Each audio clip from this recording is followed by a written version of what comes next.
ಚಿತ್ತದ ಕಡೆಗೆ ನಾವು ಯಾವಾಗ ಹೋಗ್ತೀವೋ, ದೇವರ ಚಿತ್ತ ಮಾಡಬೇಕು, ಅಲ್ಲ ದೇವರ ಕಡೆಗೆ ನಾವು ಯಾವಾಗ ಹೋಗಬೇಕು, ಇನ್ನು ದೇವರಿಗೆ ಹೆಚ್ಚಾಗಿ ನಾವು ಅರಿತುಕೊಳ್ಬೇಕು, ತಿಳಿದುಕೊಳ್ಬೇಕು, ಹೆಚ್ಚಾಗಿ ಪ್ರೇಯರ್ ಮಾಡಬೇಕು, ಬೈಬಲ್ ಓದಬೇಕು, ದೇವರನ್ನು ಆರಾಧಿಸಬೇಕು.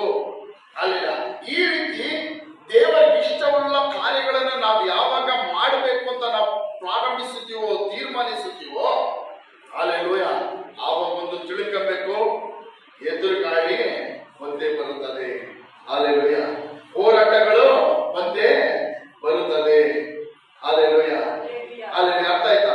ನಾವು ಯಾವಾಗ ದೇವರ ಚಿತ್ತ ಮಾಡೋಕ್ಕೆ ನಾವು ಪ್ರಯತ್ನಿಸುತ್ತೀವೋ, ದೇವರ ಸಾಲಿನ ಪ್ರಾರ್ಥನೆ ಮಾಡೋಕ್ಕೆ ನಾವು ಪ್ರಯತ್ನ ಮಾಡ್ತೀವೋ, ಪ್ರಾರ್ಥನೆಗಳಿಗೂ ಸಭೆಗಳಿಗೂ ಹೋಗೋಕ್ಕೆ ನಾವು ಪ್ರಯತ್ನ ಪಡ್ತೀವೋ, ದೇವರ ವಾಕ್ಯಗಳನ್ನು ಓದೋಕೆ ನಾವು ಪ್ರಯತ್ನ ಪಡ್ತೀವೋ, ಅಲ್ಲ ಎಷ್ಟು ಹೆಚ್ಚಾಗಿ ದೇವರ ಹತ್ತಿರ ನಾವು ಸೇರಬೇಕು ಎಂಬುದಾಗಿ ನಾವು ಪ್ರಯತ್ನ ಪಡ್ತೀವೋ, ಒಂದು ತಿಳ್ಕೊಳ್ಳಿ, ಅಲ್ಲ ಎದುರು ಗಾಳಿ ಹೋರಾಟಗಳು ಬಂದೇ ಬರುತ್ತದೆ.